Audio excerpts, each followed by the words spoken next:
Ṣẹ̀kẹ̀rẹ̀ lọ bá jó, ṣẹ̀kẹ̀rẹ̀ lọ bá jó, olúwa mi ò dìde ojú The Ashen Forge.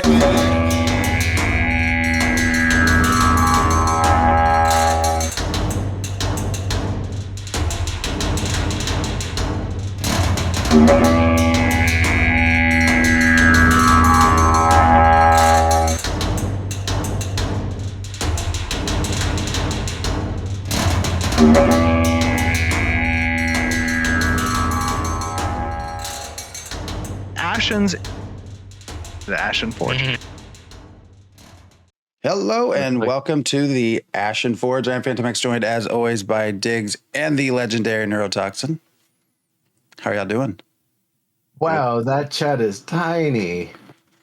I'm not going to be able to read that.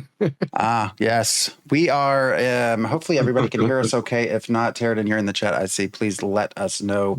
It is, of course, a brand new year, so we are trying something different. Twitch has allowed us to not only stream to their platforms, so we are now streaming 5 different places, I think. So hopefully I set this all up correctly. If not, again, please let us know. We are back. I can see YouTube. I can see Twitter. I can see Twitch. Twitter took a little while. It got past the intro before it finally kicked on. But YouTube and obviously Twitch were pretty instant. As for kick, I don't know. I kick balls. I don't kick messaging apps. You kick balls? Is that what you said? Yeah, athletics balls and stuff. Okay. I guess footballs, helps. soccer balls. I wasn't sure where you were going out with kicking balls, so we've been gone a little bit. But yeah, so we had our sort of mandatory. I mean, I'll crush their nuts too, but that's completely different. I love pecans, almonds, walnuts. I can keep the joke rolling, but we should probably get to the intro. I'll stop cutting you off here. It's a new year. We can do. Let's be relaxed. Yeah. Don't have to be by the book. But yeah, we took our sort of, I guess anymore it's mandatory holiday break for a few weeks just to sort of rest and recoup. Of course, there's not really much information anyways coming out over the holidays, but they have a live stream coming up on Wednesday. So here we are. There is one really big thing that happened since the last live stream. Congratulations, Maggie. Yes. Oh, yeah. The amazing community lead and her lovely husband have gotten married over this past break. And Snow, talking about weather events and stuff, Snow tried to ruin it and get in the way. So, the event system allowed for a bit of change of consequences, and they were able to finish the quest. So, risk versus reward. It's going to be a very memorable wedding. It's not memorable if you don't have hilarious. Challenges to overcome. So, yeah. But anyway, yes, absolutely. Much love. Looked like a fantastic gathering in a very cozy place. So I'm glad it still worked out. Did you, I guess, have you been on Twitter at all today to see her news? No. Oh, well, she has also posted that they are expecting in October. All right. Nice. Congratulations. I remember when she was talking about getting the van and saying, all right, time to get the mom-mobile. So yeah, everything's coming along. Good married stuff. And a kid. So yes. Fantastic. Yeah. And sorry, if anybody thinks we're celebritizing and making things weird, I've known Mags for a decade or so now. So yes. Over a decade, because I think. Yeah, over a decade. We all met at SOE Live. Ago. Yeah, it was a year ago that we met in person. 10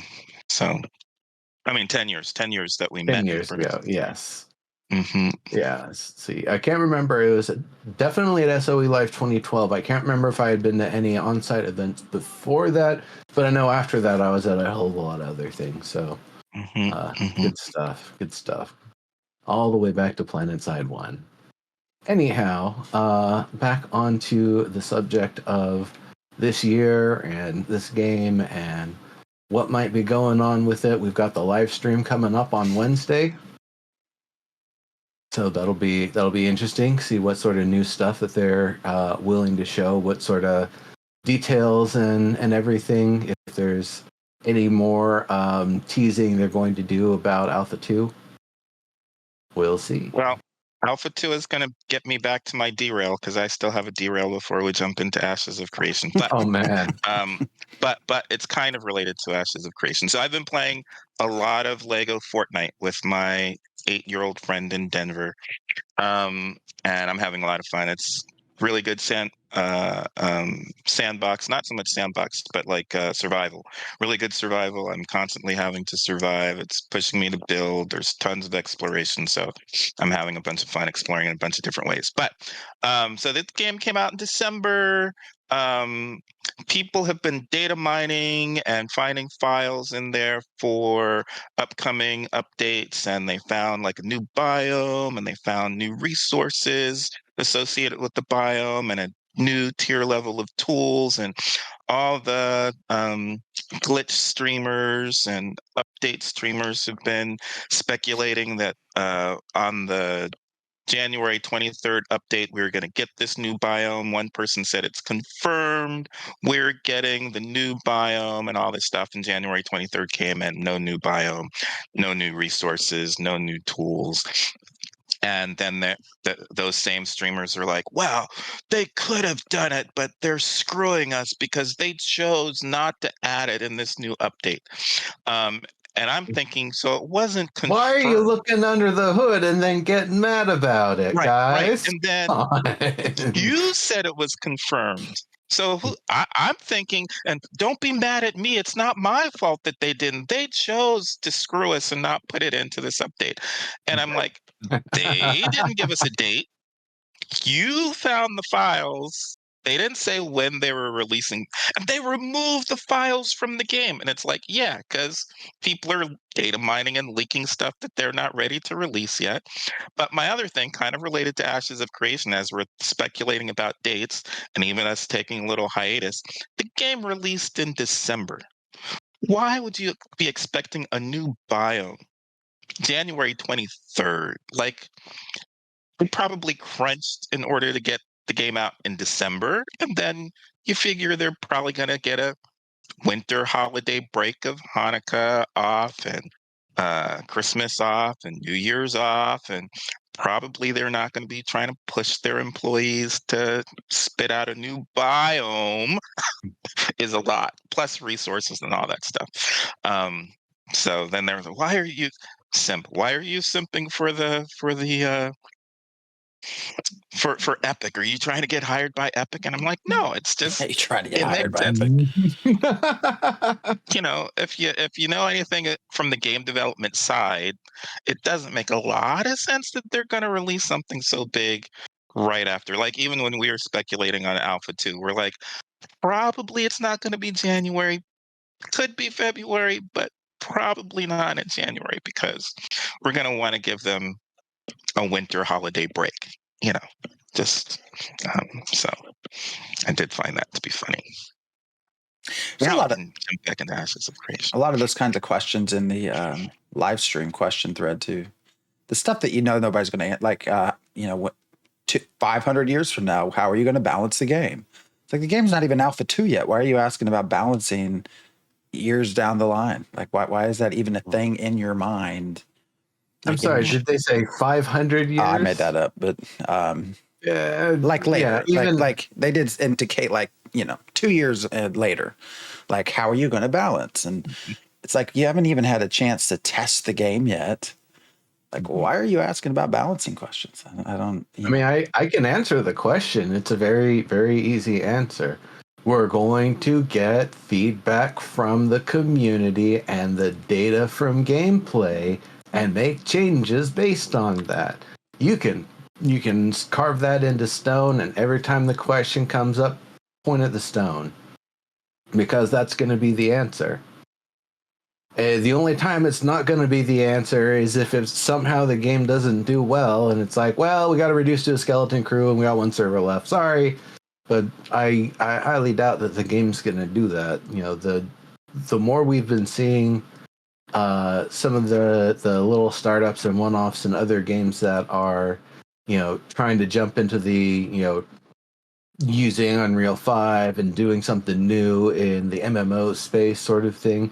I'm seeing it feels like a lot of them are rushed and they're like, you know, coming up short compared to the immense amount of detail I feel like we've already had demonstrated, as well as the framework for the rest of the detail that we can, you know, theory craft on and extrapolate on until Alpha 2 comes and we actually get to see it. So, you know, I'm thinking this is, you know, go ahead. Go right ahead.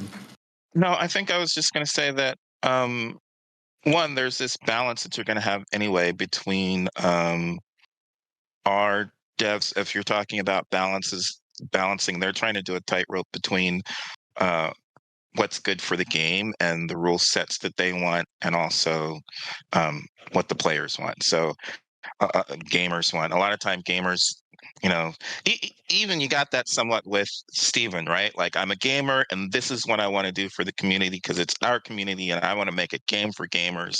And then you get onto the development side and you're like, okay, well, I wanted to do this, but I can't really do it. I want it to be super transparent, but it turns out it's better if we're not completely transparent. And it's the same thing with bugs. You know, we want to get this bug fixed, but it didn't quite get in yet. Or we thought we had the bug fixed, but it's not fixed. So we're going to have to do it in the next update. There's all these little things that, you know, from the gamer side, is not necessarily as easy. One of the big things is QA. I remember when I was a gamer and I'd be like, you know, I put that bug in and, you know, I told them about it and they just never fix it. Those QA people suck. Those people in QA suck. And then you actually get in QA and you're like, no, I put that bug in. It's been there. I reported it and they're not fixing it. So it's not that I didn't find the bug. I found the bug and they aren't fixing it. So don't always blame QA, but you don't know that when you're, you know, just on a gamer and haven't been in production or haven't been on the development side. So that's part of the fun. Yeah, and that is the very odd information. Yeah, I mean, you know, it's a bad sort of thing because I know what it takes to make a game, and I'm still sometimes impatient when I see things that are like, come on, guys, really? It's taking you this long to do this? Come on now, come on. People have literally made mods to fix this. Why don't you just, like, you know, send someone a trophy and steal their mod and just call it good? Like, what's going on? Yeah, that sort of thing. But also, it's kind of like No Man's Sky. It's kind of like No Man's Sky. You know, they got a lot of crap for releasing their game with not all the stuff that they wanted to release. They did a great job month after month, or I guess really it was more like season after season, and then year after year, updating with free updates and getting it to where they want it to be. And I think that's what a lot of these early access games are hoping to do. Is it's good enough for you to play now and have some fun now, and we're hoping that, you know, in 2 or 3 months we'll be able to fix it so it's even better. And, you know, the more they're able to do that, that's great. It's just we're having to pay for early access and the crappy bugs. But it is definitely the other side of the coin for me is the joke I always go to is that every game is actually made instantly. Artists, designers, everybody, they're just a bunch of schmucks that are sitting around on their thumbs at their desk. Nobody's actually doing any of that stuff. There's just a button on the producer's desk that says make the game. And all the producer does day in and day out is they pace around wondering when the right time to press the make it the game button is. And that's the entirety of game dev ever since like the 70s. It's all automated. It's just to make the game button, and it's just a producer like, smoking cigarettes and Mhm. pacing around, wiping the sweat off his brow. Oh, golly gee, can I press the button? I don't know if this is the right time, brother. No, that's, obviously that is absolutely facetious and complete exaggeration. That's not what it is. It is not that whatsoever. I think we But are in this interesting period, though, where we're getting paying to closer. test. We pay to test. We pay to test the games. Well, it used to be, right? They would just let us test, and it was like, thank you for testing our game. Now we're paying to test the game, and then it's free for us to mod for them in their various channels. They want us to moderate their channels and forums and stuff, and Discord for free, but we have to pay to test. And it's just kind of interesting to me. I guess pretty It soon is we'll an be paying to interesting sort mod of it. model, but I Mhm. also see the other side of the coin that's often done with it. I don't generally see it just being I mean, some games do this and it's a little funky. It's like, okay, you got an informational advantage, but a lot of times, and especially with Ashes of Creation, there's the whole you're buying aesthetics. And oh yeah, there's also this package that gives you access to gameplay, but you're buying the aesthetics. You keep the aesthetics. You keep the cosmetic stuff. And so I can see how that ends up being the case with a lot of early accesses. Oh, buy Call of Battlefield War Shooter and get this exclusive gun and skin that you can only get if you pre-order. And like, oh man, I got to pre-order and get that. And when it hits gameplay, it was the best in class gun in the previous one, but they tuned it down a bit in this one. Now it's just mid. And so now it's like, oh, well, if I kill someone with this gun, it might be mid, but at least they know I'm like OG and pre-ordered. Whatever. That's one of the other kind of tricks of the early access and the pre-order sort of stuff. But at the same time, there is the legitimate, we're a company that needs money in order to continue making this game sort of thing. And while we know a little bit more about the, backing for Ashes of Creation, it's not that they're not a company that's trying to make money. They definitely did end the sales of that final cosmetics package, like they were saying. They gave us months and months of warning, and then I saw the update when it went down. It's like, yep, see you later. It was a cool I looking don't know pack, if you but also saw in the forums the complaints. I missed it because I wasn't paying attention. Well, I don't know. They told us for a bunch of months that it was going away. I mean, how much time did we have? Like literally like a quarter, right? At least 4 months. 3 Yeah. it months. was a while. It felt like 6 months to me, but I know I'm not correct. I know in the Yeah, it was Discords I was in, I honestly got the day before, I was like tired of all the messages. Like everybody in any kind of Discord related to Ashes of Creation is like, last day. Yes. Right. Yeah. Terradin is saying, whose fault would that be? Yeah. Paying attention for the win. Well, since we are talking about Alpha 2, when maybe they shouldn't have paid attention and said paid for the package. Sorry, I'll see myself out. So what quarter again are we supposed to have Alpha 2? Didn't they say third quarter? Wasn't it? I don't know. Hey, send your dope crew over there. It's third quarter, isn't it? He ought to know. I hope he knows. And then he's going to say, I don't know. I'm just writing stories. Which is fair. No, I'm pretty sure it was the third quarter. Right. So No idea. Look at that. Well, here I don't set the dates. I just make the stories. Yeah. Yes, and now when you go to the shop page on Ashes of Creation, no items available. No items for general purchase at this time. Sign in to explore your add-ons and blah blah blah. Yes, I'm not signed in because it's got two-factor and whatever. I'm not going to. Same for me. I was going to do that, and then two-factor hit me.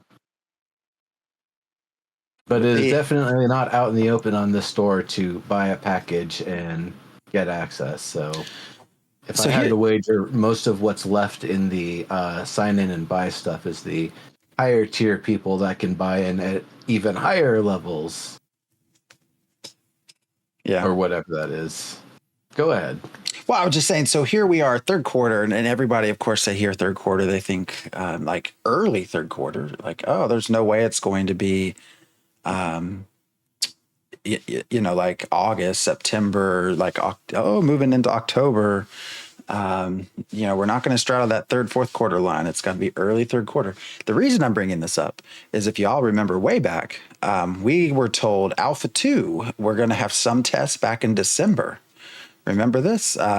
With the both with the Phoenix Initiative, but also with some of the original, you know, A1 backers. I don't think I played anything. Of course, it would have been NDA. We wouldn't be able to tell anyways. But my point being, now we're past. There were 5 people. It's just 5 people. You weren't included in the 5 people. There were 5 people. All right. I got left out, I guess. But here we are. It is going to be February.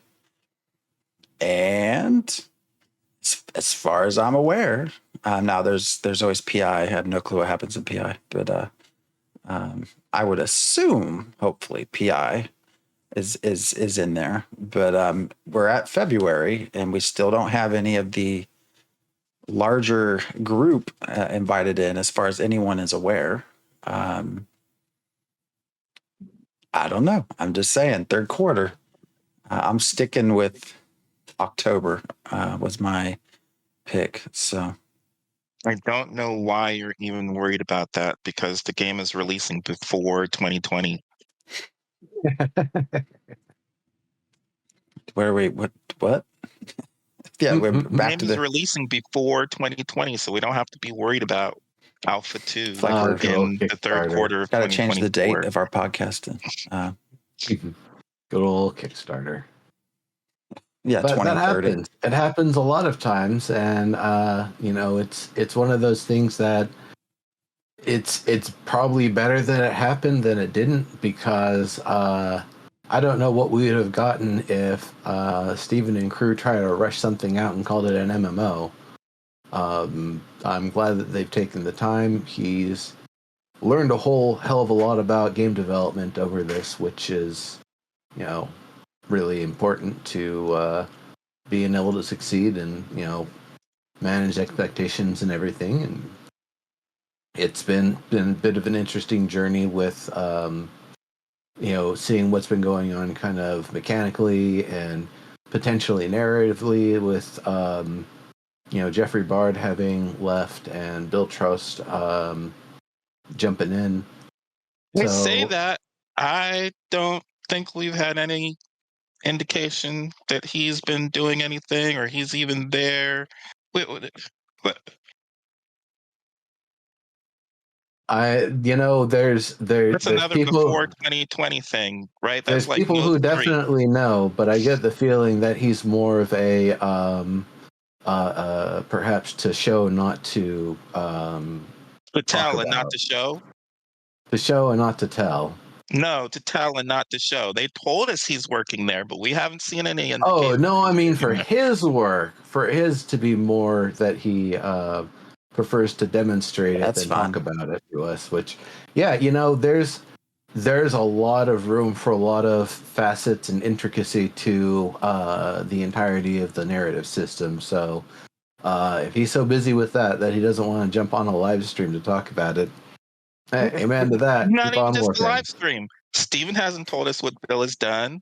Maggie hasn't told us what Bill has done. What's he doing? I don't know. I'm just saying. I don't know, and if I did know, I probably wouldn't be allowed to say anything. But no, I don't know. That's what I'm saying. Well, I don't know. Are there any company shots that we can confirm his presence in? Bill, we got to prove that you're here. Come to the office. In the live streams, they never say, "Oh yeah, Bill did blah blah blah blah blah blah." oh yeah, Bill worked on that, or oh yeah, Bill helped us with that, or I'm just saying. Still listed as a lead game decider at Intrepid Studios on LinkedIn at least. So it's all good. You know, I just hopefully want something fun to play long term. I've been trying to get into stuff over this little break we took. You know, I was doing Eco, and then I was doing can't even remember what all now. Oh, got back into Eve. Pal World. Did Pal World. I went through my humble backlog and added some like 400 games to my Steam list, 400 or 500 games. And I've only played a few of them. One of them I beat real quick because it was super tiny. I already had 1,200 games to start with. So, you know, I have more games than I need, and there might still even be more of them for me to go back and get. So, yeah, you know, there's I've been playing a lot of little things here, this and that. Some of the Zachtronics puzzle games, because those are kind of neat and interesting systems and mechanics that they use. Got a few other things going on. Started working on the next game I'm working on. Hey everybody, I don't know if you know, but I actually released 2 games last year. You never heard of them, and you probably don't like arcade stuff and platformers, so like, you know, whatever. But they're great. They're very fun. Hey, don't put yourself down. Put it out there. Get people interested. Yeah, no, I'm not putting myself.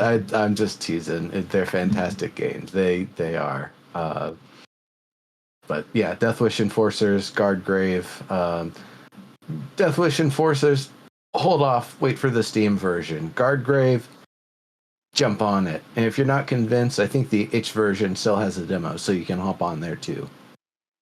Just give it a try. If you can beat level 3, that means it's time to buy the whole version. It's only like $5. So yeah, good stuff. Fun game. Phantom, did you try Enshrouded? Is that the name of the one that No, just I came have out not. like a week ago? No, because I assumed I would like, hey, this is great for a day, and then. Mm-hmm. I'm thinking Valheim came up with, or is coming up with DLC, some kind of expansion or something.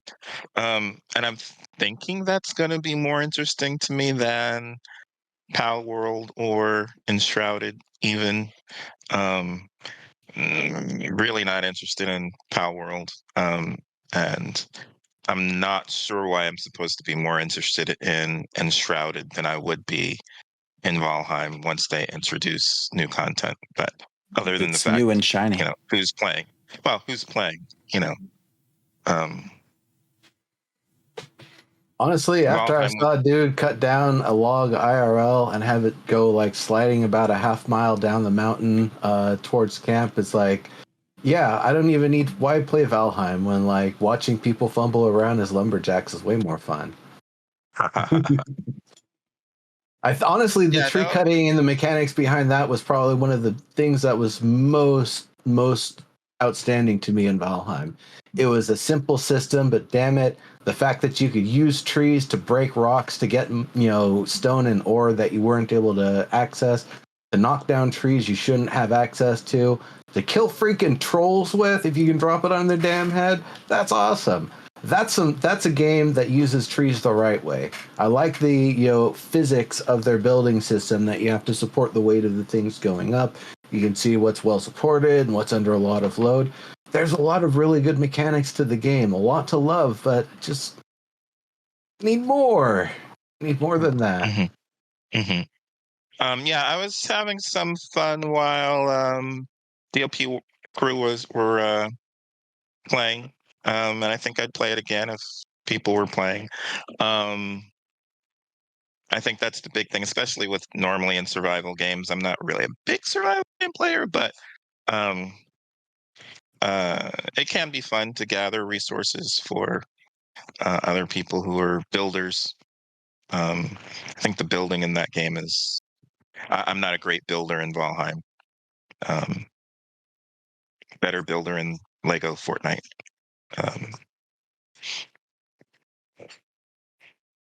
Well, We have now chatted for a half an hour. Really haven't touched on a ton of the upcoming Ashes stuff. So, PvP Now, is. I wanted to say, actually, before we get into that, let's talk about the Ranger a little bit more. It's Okay. been a month. We've had some time to talk about, to think about it. What are your thoughts on the Ranger now that there's been a little bit more time to kind of dwell on it? Because we had just, I think, come off of that last live stream when we did ours. So we talked about it a bit, but kind of going back and looking at it a bit, what are your thoughts? I it looked very science fictiony to me. I getcha. I mean, they were using a bow, but it looked like they were using a laser rifle to me. Yeah, It because didn't all feel the shots really have like the a Ranger. magical effects. Yeah, it didn't look well, and I mean, they're saying it's magical, but it looked like ray gun to me or laser gun. Um, so it didn't really feel like a fantasy ranger to me, but okay. I guess I'd also like to see what happens when it's combined with secondary archetypes. How much do you think the ray gun aspect of it is part of the hybrid combat system, where a full tab targeting system would perhaps give a little bit more of like an arc and a homing effect because it's going to hit the target you fire at unless their evasion or block intercedes. So instead of that sort of thing, we have something that's got to be fast and kind of instantaneous because you actually have to hit the target. Do you think that's a valid sort of comparison? Like, what are your thoughts on that? So what's the comparison again? That a full tab targeting system where the arrows are automatically homing, so they can have more of an artistic effect and take longer to get to the target, versus this having the action component. It has to get there as instantly as possible because a slow arrow is not going to hit a moving target hardly at all. I mean, I'll have to play it. Actually, I think I did play a Ranger in 2017 at PAX West. It was available there, but then not after that.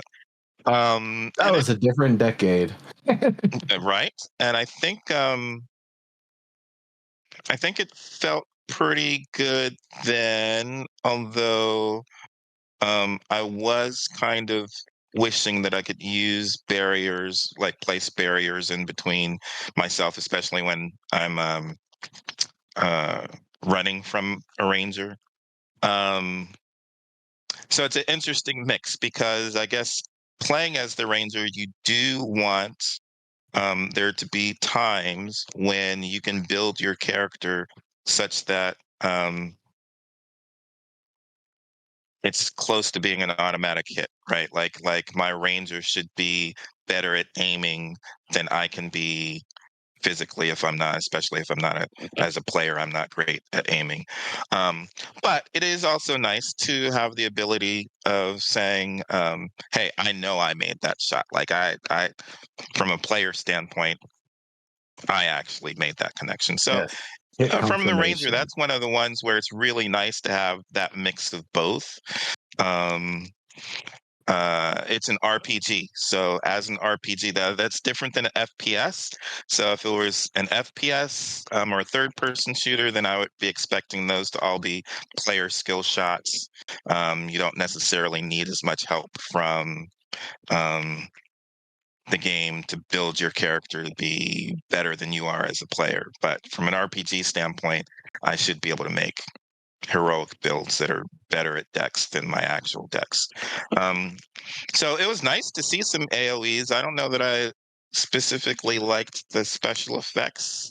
And then again, they didn't seem like I didn't feel like a fantasy ranger when I was watching that. So that's really my only disconnect there. I think it's fine and it's nice that they have that mix of tab target and action, and you can either mix and match or choose to focus on one or the other, I hope. I think one question I had though is like daggers. So let's say I want my ranger to be focused on daggers instead of bows. Do I still get some of those things, especially for my distance throwing? Like, You can I mean use those? throwing daggers? Yeah, throwing Throwing daggers. Yeah, knives? specific. Okay. Yeah, throwing knives. Yeah, specifically throwing ones. Yeah, and Have they, would I? that's actually a question. Have they actually confirmed throwing weapons of that kind? I don't know. It's just that No. was one of the things that I came Yeah. away Yeah, they've from. not confirmed Is that many of the weapons because that's a regular, reoccurring question. That was what they wanted us to ask back in July when we interviewed Steven, and they were like, "Nope, can't answer Mhm. that question." So Mhm.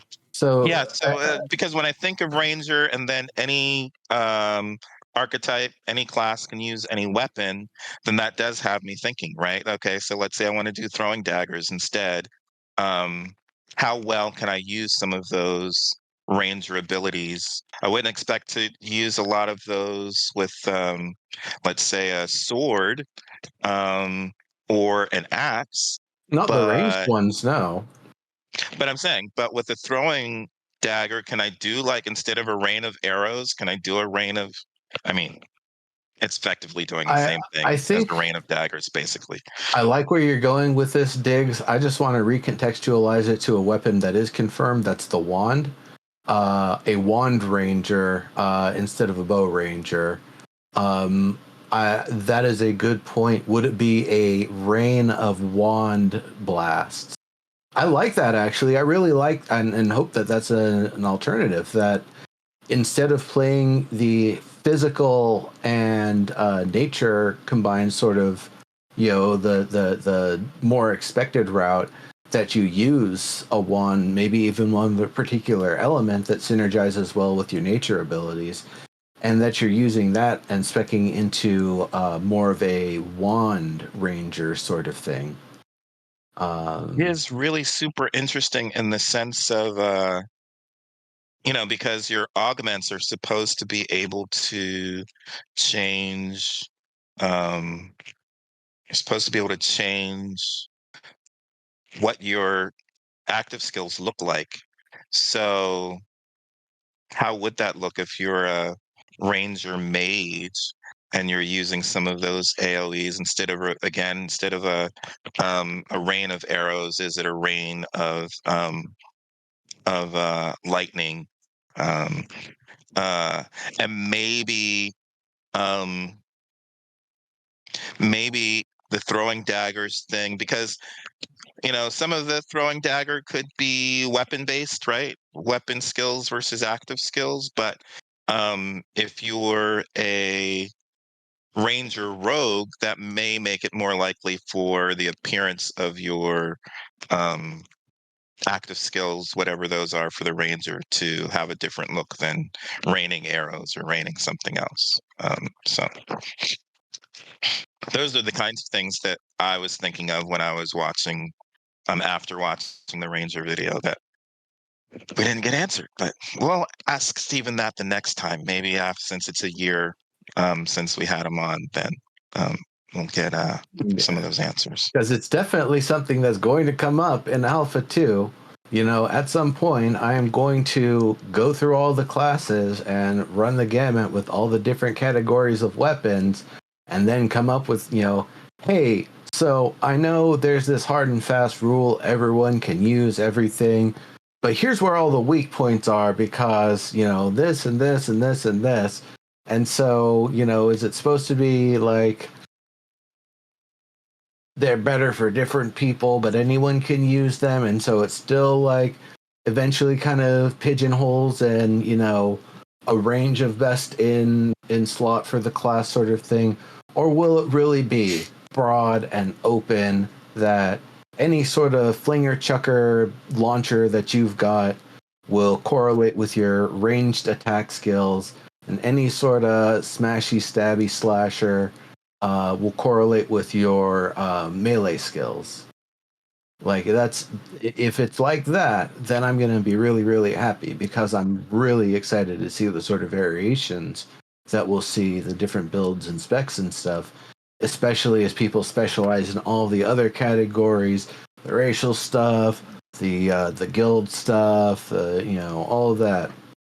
So, it's going to be interesting to see, and it's going to be interesting to see all of the layers. But I really hope that it is going to be, as we're talking about here, that wand, or if there's a throwing weapon, or the potion launcher, that all of them give that same characteristic of ranged weapon that counts as a ranged weapon for the whole pantheon of rangers' ranged attack abilities, and adapts to them thusly, that it isn't rain of arrows as just, a skin for the attack, but instead it's rain of whatever the heck you're shooting. Well, again, and I'm not sure where we are with this, because we haven't seen the essence abilities, the essence active skills recently, which would be like the hammer strike that we saw for what I call hammer strike for the fighter. But what did cleric had that whip for castigation? We haven't seen those recently, I think. So I do have a question about whether those have been removed or whether they're still in, and they've just been focusing on different types of active skills with the last couple of archetype demos that we've seen. I don't mind the ranger, but I actually, before we get into, I want to keep following this train of thought that just entered my head before we get into any kind of PvP.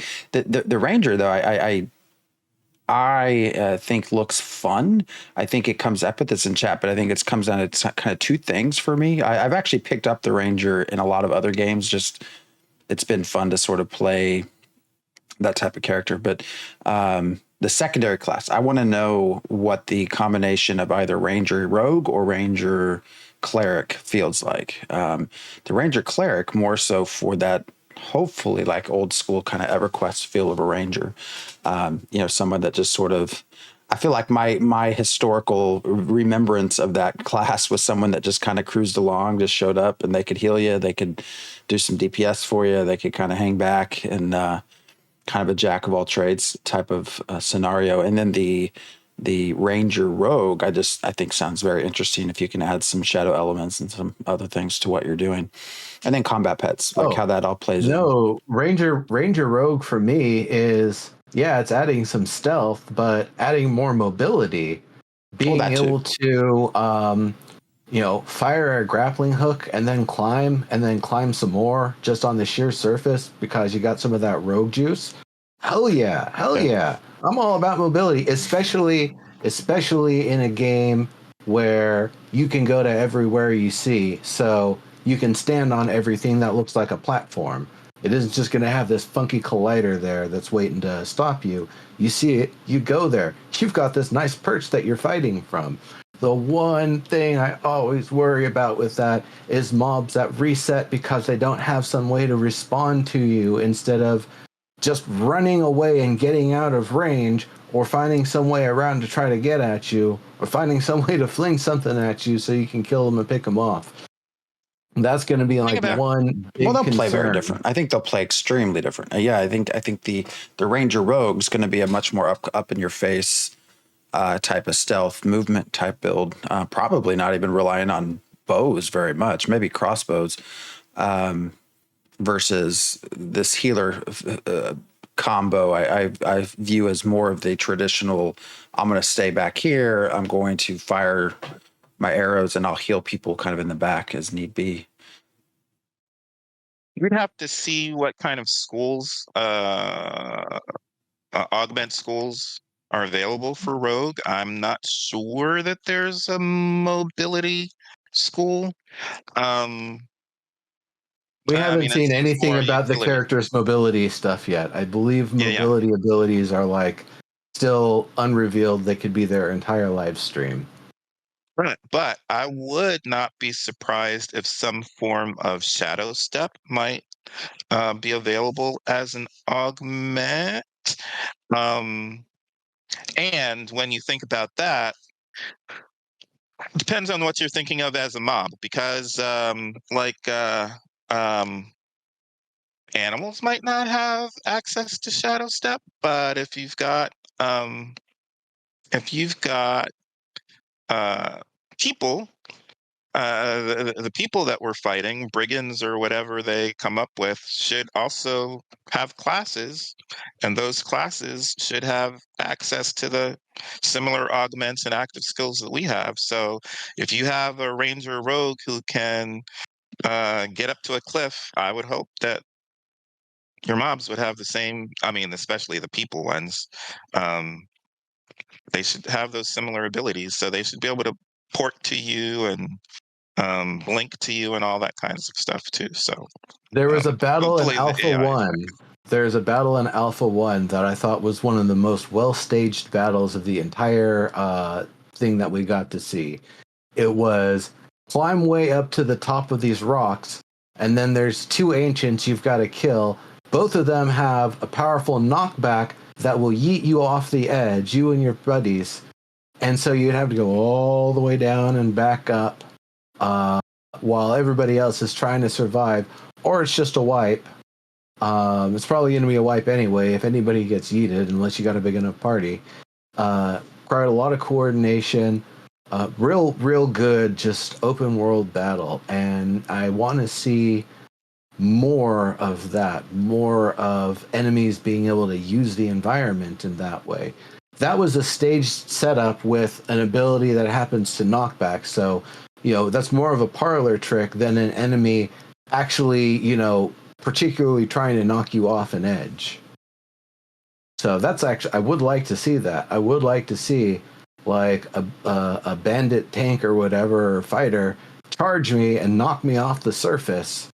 So I have to use like the grappling shot to not, lose my stuff and splat on the ground. That for an MMO of this scale and magnitude, that is exciting to me. Even the thought that could be what gameplay is going to be. I hope it will. But well, Diggs, were you about to say something? Real quick, somebody was talking about AI. They were hoping that they'll be able to use what is it called? Chat GPI? What's it called? GPT. GPT, Chat GPT, to help with the AI in Ashes. And I was saying they're not really trying to innovate too hard on the AI. Steven has said that, they're keeping an eye on that, and they'll see if they can incorporate any of that in. But Jeffrey Bard was saying, when I think actually the title of the thread was, will they be able to use that to make smart NPCs? And I was like, yeah, they're not really trying to go that language learning innovative. models aren't really designed for navigation and tactics. That's not what their intent is. I wouldn't use ChatGPT for that. I would use ChatGPT maybe to help with giving it a very confined range of things that it can work with in its responses. Maybe it's a sentence that's got 3 parts to it, and each of those 3 parts has 20 or 30 variations to it. So it's not that it says the same sentence to everybody in the same way, but it is effectively communicating the same thing. It's just said differently to different people. Sure, I'd love to see that. That's a hell of a lot of extra work, though. Actually, the one for me is using AI to give voices, like good, nice speaking voices to characters. And the crown jewel for that is allowing players to dictate the way that their character's name is pronounced. However, that is a moderation nightmare, because everybody is going to say, oh, yes, my character's name is... And so all the NPCs like, hello, greetings, we need help. As funny as that is, obviously that doesn't actually fit the game world, so they wouldn't want to do that. But that doesn't mean there aren't opportunities for them to utilize AI. I just think, stick with more of the cool stuff like the procedural tools to help you paint the surfaces and make them more cool and lively. That stuff's A-okay. It's been proven. We got to see it with the Sand Mommy sculpture or whatever. Great. So they've got tools that do some things that maybe would be considered AI, but Yeah. I think it depends on. There's a Yeah. lot of idealism of what people think AI can do versus the reality of what it can actually functionally do, and the amount of work it takes to do it. So Exactly. Yeah. we're gonna go long on this one, aren't we? Yeah, and I was gonna say, yeah, it depends on what smart is, and I think if smart you mean dialogue is a little better, then okay. I mean, smart to me instantly makes me think of story bricks, which I think is way too ambitious if this game is going to release before 2030. But like The you tricky said, part with that, you don't need AI for story bricks. That's the well, tricky but I'm part. saying even story bricks is ambitious.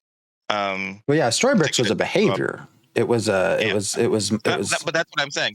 By smart, that's what I think of when I think of smart AI Yeah. is yeah. Basically story just a bricks. tagging system in Revival, Well, yeah, But in and I another. think there are two things actually. Yeah, you have the Storybricks more behavioral needs and wants, and then you have when I think of Chat GPT, I think more of creation of the actual NPC character, the persona, the speech, the language that they use, like how they actually communicate their needs, which is I think different from Storybricks, which is just generating the needs and the wants.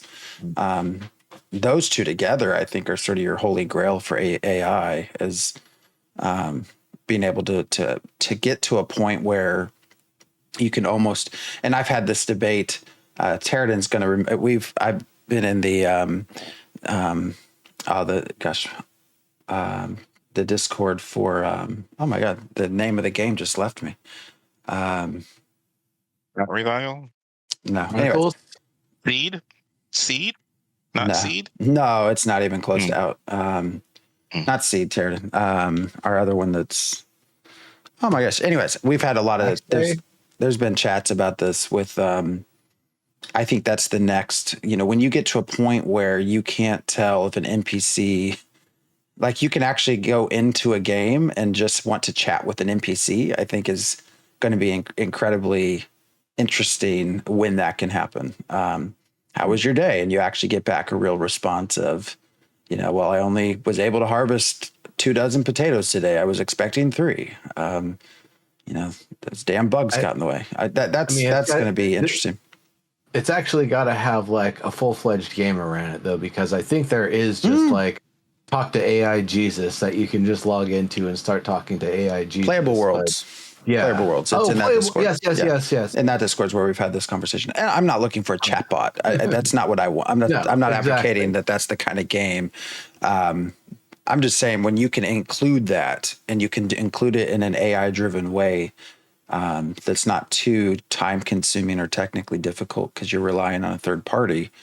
I think that will be one of the next big revolutions for what we experience in MMORPGs. It's like the same story of what's the game that you always liked, Diggs, that was redone. Kingdoms of Amalur. Yes, and being able to like completely screw over the quest giver. Like, that was also in my Humble Bundle, so I'll eventually play it finally. Yeah, like you finish the quest and then you're like, screw you, I'm not going to give it to you, or you kill them. Like having those sorts of interactions that are not completely scripted. Now that's still scripted, but being able to add in this sort of AI, I think will be fascinating when it happens. We are going to go over. We've not even gotten close to what we were going to talk about. And I was going to say it would be great too in terms of dialogue AI, like you're kind of alluding to, Phantom, is reacting to or talking to us about the node changes. That would be kind of cool if you're talking to an NPC and they're saying, "Oh yeah, that node just got destroyed," and um, you jump in the game. What happened last week? Oh, uh, these assholes came in last week and they weren't monitoring the land management, so now all the trees are gone, or all the roses are gone. What are we supposed to do now?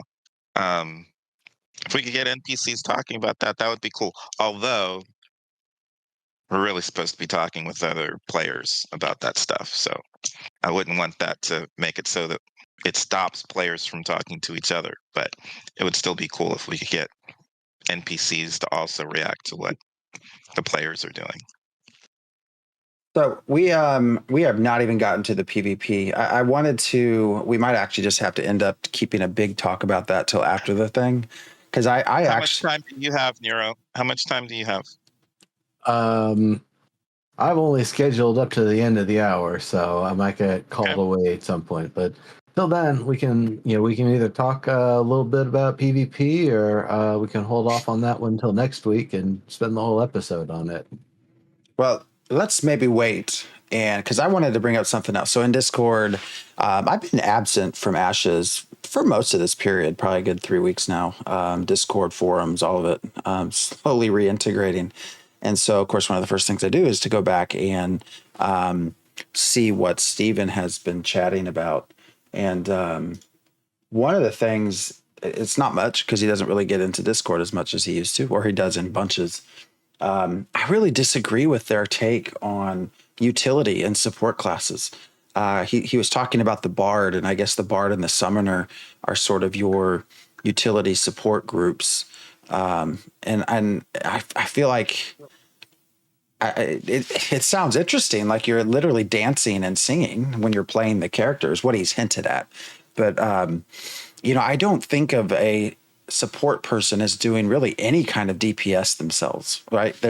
I'm used to the sort of classic EverQuest, your shaman and your enchanter, or EverQuest 2 and your illusionist, people that would either buff other characters, your friends, so that they could be better at DPS or they could regenerate mana quicker, or your role was to debuff, whatever it was you were trying to kill.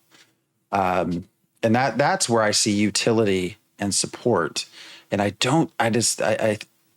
know I might stand on my own in that, but I really don't see that at all in either the summon, certainly not the summoner. The Bard, maybe, I guess we'll have to see. The Bard was one of the more fun classes to play in EverQuest because you could tune twist. But even then, really what you were putting out there was buffing everyone else around you, rather than pure DPS. I think of the summoner as like a boy and his blob of the party that, they can do, basic stuff like the other characters can do, and then they can make something happen that helps in the situation. You need a ladder? Great. Feed it the ladder jelly bean and it makes a ladder. Great. Or in this case, you just conjure a ladder because you're your own boy and your blob. That you got to get across a bridge. All right, summon a bridge. Hey, we got to get from point A to point B, and we want to stay together. Great, I'll summon a giant lizard party bus. I'm not exactly sure what exactly utility means. I almost wonder if it's going to be more like the fill in all of the gaps that everybody else doesn't have covered sort of thing. That there will be things where everybody can only do so much relative to what their classes do. So yeah, you do need the Bard to keep the passive heals going, so that way there's a trickle of healing going for everyone. Yeah, you do need the Bard to do the mana regen song where they spend all their mana to restore everyone else's, and then have to do the mana restoration dance where they sit around and play a little jingle, dance a little bit while their mana restores so they can start barding again. Maybe they can do their auras while they're still doing that. I don't know. That I got no idea. It's very interesting. When they were saying utility skills without contextualizing it, I was thinking more about like a wizard casting arcane lock or lock unlock spell, or rogues lockpicking and dealing with traps and that sort of stuff. The fighter being able to bend bars and lift gates. The classic D&D tropes. That's kind of a little bit more what I think about with the utility skills, and then the variations on that. Like, well, there's a locked door. How's each and every class going to deal with it? And then which one's going to be more or less effective for the situation? What if you specialize into it? Oh, hey, I summoned some gallium inside of the lock for 5 seconds. Now I can just crack it with a hammer and the thing pops off. I have no idea. Utility is such a vague word. Well, and when I'm thinking about RPGs, I don't really well, I don't like even the concept of DPS for RPGs because we don't have that in D&D. I'm thinking about the actual role of the class or the role of the archetype, not their MMORPG role, combat role of utility, support, tank, whatever. So yes, for Bard, I expect them to be singing and motivating the group, and I expect them to be able to do some DPS. I don't know why a Bard would not be able to do any. But yeah, they're usually supporting the group and giving buffs and all that stuff through their music or spoken word or whatever manner of entertainment they're providing. And I don't know that I would be expecting a summoner to um, be summoning bridges and walls and things, but I would expect a summoner to be doing more crowd control. Maybe. I guess technically, because I'm expecting them to be in combat summoning Crowd control. I thought this was critters. all AE. I always just kind of go back to the wizard from Trine who can only make boxes and platforms. And you have to drop boxes on things to kill them and use platforms to like block things and make wedges so mechanical stuff will stop. Like that, if you think about it in that sort of context, like, you know, the Trine games and everybody's different abilities and how they have to get through the stuff that way, you know, they're all very different characters with very different roles, and there's a lot of ways to approach a lot of the puzzles. Some of them are the wrong way, and you have to switch characters, but in more of like a party situation, or if you're playing the game 2-player, 3-player, you will be able to prevail and get everyone through. So I think Steven usually talks about summoner as summoning minions. So minions. I guess that's why I'm focused on that a little bit more. But we'll have to see, especially when they're combined with other, well, and especially if you start thinking about scholar organization augments, that's where you could really get into some mechanical stuff, or even maybe Thieves Guild. That's an interesting question. What kinds of stuff were you adding on? What kinds of augments would you be adding on to active skills of a summoner, and how would that change the type of things that they're summoning? So, yeah, that's an interesting thing to think about. What are summoners summoning? Yeah, it's fair. I put this in chat. I think, it's a fair distinguishing. Fair to distinguish utility from support. I guess I'm thinking more support than specific utility. Playing an enchanter for so long in EverQuest, I mean, I literally did not really strike anything. I mesmerized ads, and I buffed my colleagues, and I debuffed the others, and then I sat and I meted my mana back. That is what I think of support. But that's the beauty of having a secondary archetype that will change your class and change how you're doing your stuff. So that allows you to do some DPS while you're doing other stuff. I don't think we'll ever get back to that anyways. I think that's an old style that probably left with EverQuest 2 is my guess. It was certainly never in World of Warcraft and everything. At this point, it's all about heals, tanks, and DPS. I mean, that's all it is. There's no... Yeah. Well, that's why I always bring that's it going to back. be the case with Ashes of Creation. I think it's going to be very different.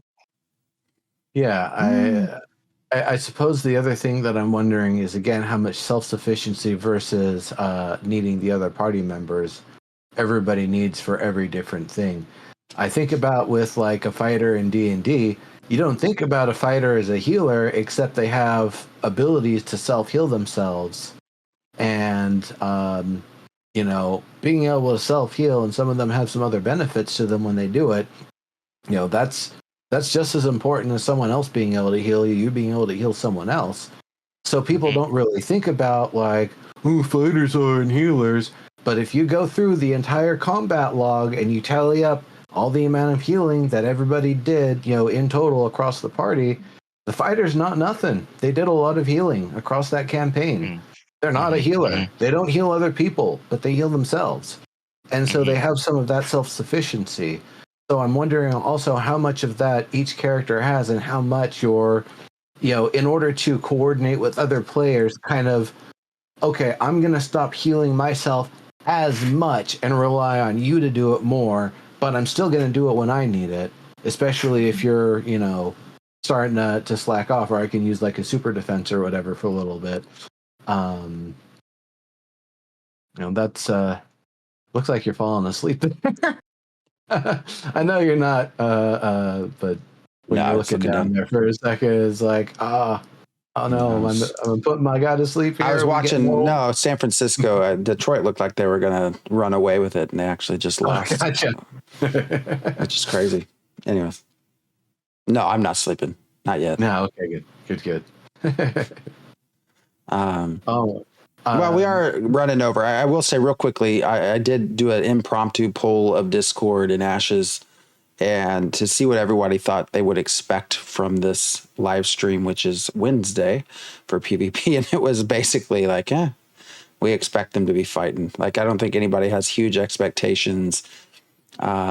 I wonder how quickly until it's, you played the class wrong. They're imbalanced. I'm waiting for all those. Using cheat. Stop cheating. Yeah, I'm waiting for all those conversations to come out. But what's the balance set to right now? Yeah, all of that. Yes. Yeah, that was another question in the forums for the show. Was someone basically saying healers are too hard to kill. In the paper, rock, scissor game, who's going to be able to kill the healers? So anyways, well, we are back. We did not at all, as per our normal tradition, get to what we actually planned on talking about, which is perfectly fine. The next live stream, as we said, is Wednesday for Ashes of Creation, and they will be demonstrating PvP. So hopefully we'll get to see something fun that we've not seen. That has been the one thing we've always, I know I've always talked about, is there's been no PvP anywhere in any of these showcases for years, despite this being a PvP game. So let's hopefully see some good stuff on Wednesday, and we will be back Sunday. And like I said, hopefully this has worked. I'm looking for some feedback on the way everything is set up. We've changed quite a bit on the screen, so I'm curious how everyone thinks it looks. I think I fixed the chat too, so I'm learning Restream as we go. And yeah, we are actually on Twitch, YouTube, Twitter, and Kick. So a little bit everywhere all at once. So thank you for joining us. Hopefully everyone else also had a good holidays while we were taking a break too. And yeah, we will see you all back here next Sunday. Hopefully we'll join you live Wednesday on YouTube as we're watching Stephen and Maggie. So, see ya. Yep. All right. Adios, everybody.